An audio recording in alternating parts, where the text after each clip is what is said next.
قرآن پاک نے کہا یہودیوں پہ اللہ نے ذلت مسلط کر دی ہے، یہ ذلیل ہے، ان کا کوئی دیش نہیں۔ یہ جہاں انہوں نے قبضہ کیا ہوا نا فلسطین میں، یہ قبضے کی جگہ ہے اور ایک مٹھی بھر ملک ہے، شاید 60-70 لاکھ آبادی ہو اسرائیل کی۔ اگر امریکہ اس کی مدد نہ کرے تو اسرائیل قائم نہیں رہ سکتا۔ اور اس کے گرد 12-14 اسلامی ملک ہیں۔ بیت المقدس مسجد اقصیٰ معمولی جگہ نہیں۔ حضور نے فرمایا 3 سفر کرو تو سمجھنا ہم عبادت کر رہے ہیں۔ کون کون سے؟ فرمایا اگر بیت اللہ جاؤ تو عبادت سمجھ کے جانا، مسجد نبوی کی طرف جاؤ تو عبادت ہے، اور مسجد اقصیٰ کی طرف جاؤ تو یہ بھی عبادت ہے۔ اور فرمایا مسجد اقصیٰ میں جس نے ایک نماز پڑھی اسے 25,000 نمازوں کا ثواب ملے گا۔ اور میرے رسول پاک نے یہ وہ مسجد ہے جس کے ساتھ معراج شریف جڑا ہوا ہے۔ قرآن پاک نے کہا کہ اس مسجد میں سبحان اللہ اسریٰ بعبدہ لیلا من المسجد الحرام الی المسجد الاقصیٰ۔ مسلمانوں، قرآن کہتا ہے کہ تمہارے معراج کی شان رسول پاک کی مسجد اقصیٰ سے جڑی ہے۔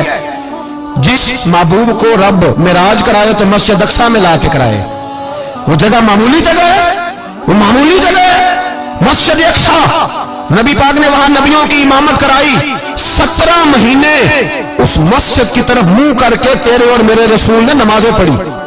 چھوٹی جگہ ہے اور پوری دنیا کا مسلمان اسے چاہیے شرم سے گڑ جائے۔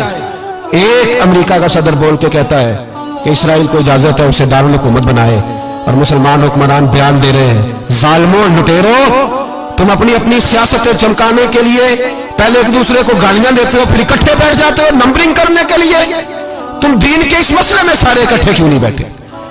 سارے پاکستان کے سیاستدانوں کو، علماء اور مشائخ کو چاہیے تھا ایک پیج پہ اکٹھے ہوتے، اکٹھے بیٹھ کے ایک بیان ہی دے دیتے، ایک بات ہی کر دیتے۔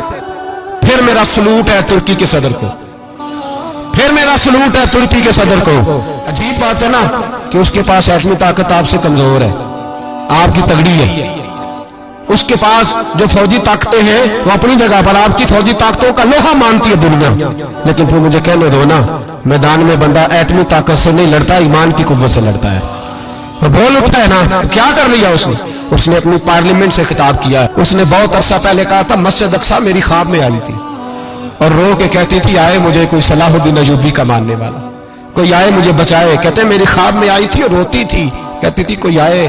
اور ایک شاعر نے کہا ہے مسجد اقصیٰ نبی پاک کو بھی بلاتی ہے، کہتی ہے ایک بار پھر طیبہ فلسطین میں آ، راستہ دیکھتی ہے پھر مسجد اقصیٰ تیرا، ایک بار پھر سے طیبہ سے فلسطین میں آ، راستہ دیکھتی ہے پھر مسجد اقصیٰ تیرا۔ کوئی بول رہا ہے نہیں اتنا مقدس مقام، چھوٹے چھوٹے بیانوں کہیں اکٹھے ہو جاؤ، پیش